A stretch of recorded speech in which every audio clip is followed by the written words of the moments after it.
Robyn, and Robyn and I were partners.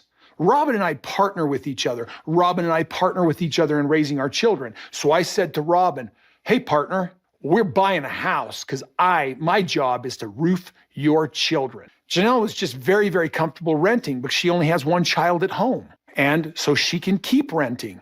But that's on Janelle. Hey friends, welcome back to my channel.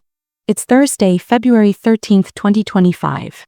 Have you ever come across clips of sister wives from other countries like Australia or the UK on TLC and thought, wait a minute, that wasn't in the episode one watched? We've touched on this before, but there was this 4 or 5 minute clip during Kody and Janelle's argument about Coyote Pass. I think it was in episode 2 when Janelle and Maddie were driving to Montana to check out that piece of property they never ended up buying. They were talking about how Coyote Pass still hadn't been paid off yet. And there was a whole segment from, I believe, the Australian version that we didn't get to see, and it was all about the buying process. Christine's house came up in conversation, and Kody mentioned how well he knew that he wasn't partnering with Janelle. Janelle was fine with renting and didn't want to buy a house, which was the complete opposite of what they had been arguing about the entire previous season. Kody had wanted her to purchase Christine's house instead of giving her money to pay off Coyote Pass, so she could build a house there. He was pushing for her to buy a house she didn't want, leading to a heated argument on Christine's patio about the purchase. At that time, Kody claimed he was just trying to find creative reasons for her to consider it. In that episode, he mentioned not having the funds for Coyote Pass but having enough for a down payment. Janelle had pointed out that he just wanted her credit, and she later elaborated on his intentions regarding the house, which we never got to see. So, I went back and watched that clip. I opened the Max app to watch Sister Wives, and I noticed that the episode 1 saw was completely different from what I expected. It feels like viewers in Australia and the UK get a broader perspective on the situation, while we're left in the dark.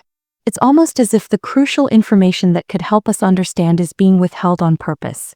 I don't get why Australia received one version of the episode while we got a cut that focuses solely on the conflict over Coyote Pass and Kody's reluctance to pay for it. The Australian version includes a whole argument about Christine's house, which changes the narrative. It seems like Kody's desire for Christine's house is framed differently than what we saw. Apparently he wants it because he enjoys the hot tub there. But honestly, Kody, you could just buy a hot tub for Robyn's place. They're not that pricey and would cost less than a new house with a mortgage. It's just odd and highlights how he manipulates the situation, making it seem like it's for their benefit when it's really about his own desires. He wants a house but can't afford one or the property, yet he still wants it. Kody wants Janelle to buy Christine's house so he can use it as his office and enjoy the hot tub. But wait a minute, I thought the reason Kody was always at Robyn's house was that he had an office there and didn't need to be anywhere else for work. Remember, he mentioned working at Robyn's house in Vegas, and I assumed his office traveled with him.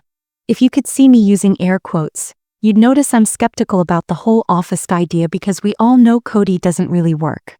It's telling that he wants Janelle to get the house and the hot tub for himself, without any concern for Savannah or the kids. It seems like he was just using her for her money. And that's not even the whole story. There's more to uncover. Robyn was busy buying dolls. Lots of them, along with doll clothing and other items she didn't really need. They were spending money as if it would never run out without prioritizing where their funds were going. This was the episode where Robyn criticized Janelle for not budgeting or prioritizing her expenses, yet it was also the same episode where Kody mentioned he couldn't afford to pay Janelle off. The reason? Robyn's extravagant spending. I'm going to take a closer look at what she spent in 2022 and 2023 to understand why she couldn't settle her debts and how much went toward doll clothes instead of paying off what she owed. To be clear, I have no issue with someone having a collection. I don't mind if someone collects Barbies, dolls, journals, unicorns, or even dinosaurs like my son. What concerns me is when someone buys and hoards items while neglecting their responsibilities and debts. It's not right to spend money on personal desires when there are obligations to fulfill. She's using other people's money to satisfy whatever need she feels compelled to meet. I don't really care where the dolls come from. We talked yesterday about how Robyn is stuck in a very adolescent mindset. The point is, instead of using their money wisely, they were frivolously throwing it all away. She's saying that Kody wanted her to buy a house, but he didn't want to help with the payment. He didn't want to contribute to the down payment. He wanted her to finance the home on her own. So she would come up with the down payment, finance the mortgage, and pay it herself, while Kody would get to use the house and claim it as his, even though he can't afford it because he and his wife are spending their money on dolls. Meanwhile, Kody is spending money on trailers, cars, and Rolex watches. I would love to know how many watches Kody has. That's part of it. I want to show you another clip I found where Robyn talks about why she doesn't want to give up Coyote Pass. And it doesn't have anything to do with. There's something about the other women that just doesn't sit right. We should keep this going, make it a full-time thing. Our little pond shouldn't drain all the time. It needs to hold water. The clay isn't enough to keep it full, but when it is, it flows down here. I would have loved to fence it off from the elk. Maybe create a little exclusive area with a trail of aspen trees. If cherry trees could survive here, that would be great too, but this cold sink makes it tough. There are so many cool possibilities for this place. Now, regarding Robyn's reasons for wanting to keep Coyote Pass, Kody is set on not letting it go either. He envisions turning the runoff pond into a lake, which is a bit odd since it's a man-made feature meant for runoff. If you're familiar with runoff areas and ponds, you know they aren't supposed to be full all the time. Their purpose is to hold excess water when it rains or snows, preventing it from pooling in yards. Instead, the water drains into this pond and eventually evaporates, helping to keep homes and properties dry and flood-free. It's not meant to be a permanent water feature. Using it as a lake is functional, but it's not ideal. Some developments have ponds that look nice. For instance, the one I live in has cute ponds, but they're just runoff ponds. I have a drain in my yard that channels water away from my house, which is sloped to direct the water into the drain. That drain leads to a pond about 5 or 6 houses down. If that pond were always full, it would overflow and flood, so it needs to drain and evaporate. But Kody wants to fence it off and plant cherry and aspen trees. I don't see the point. Who wants to swim in a man-made pond? It's not clean. It has waste and runoff. Runoff is just that, runoff. It can carry chemicals from farms or even oil from nearby pipelines, making the water toxic. So that's Kody's dream, and it's part of what's holding things up. Robyn's dream is even more out there. I envision Janelle's gardens, horses, our houses, a running trail, and a creek flowing from the pond we planted trees around. Now it feels like all of that is just gone.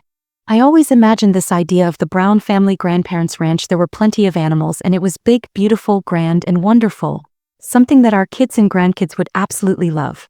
I'm still trying to figure out how this would work, but this is what Robyn envisions.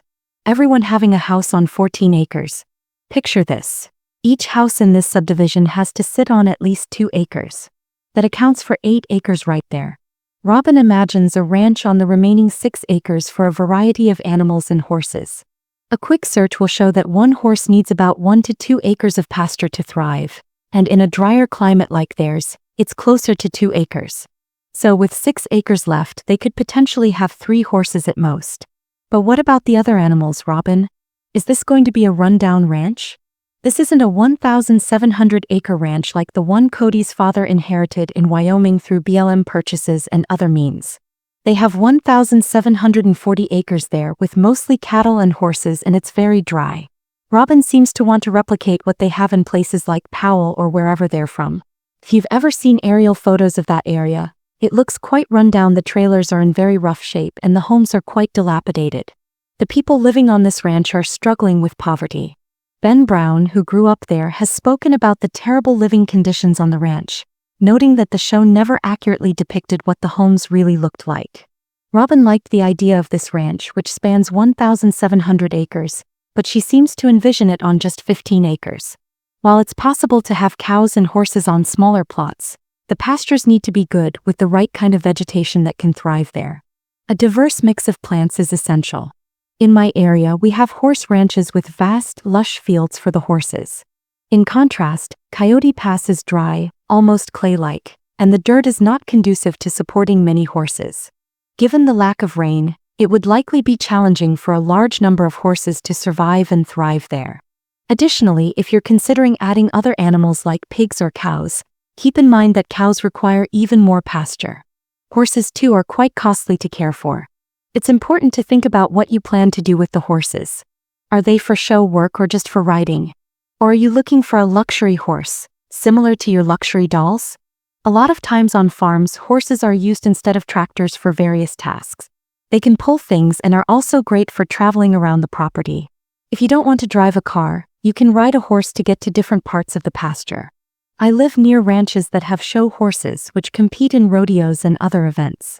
These horses are trained for jumping and agility, and it raises the question of what to do with them on all that land.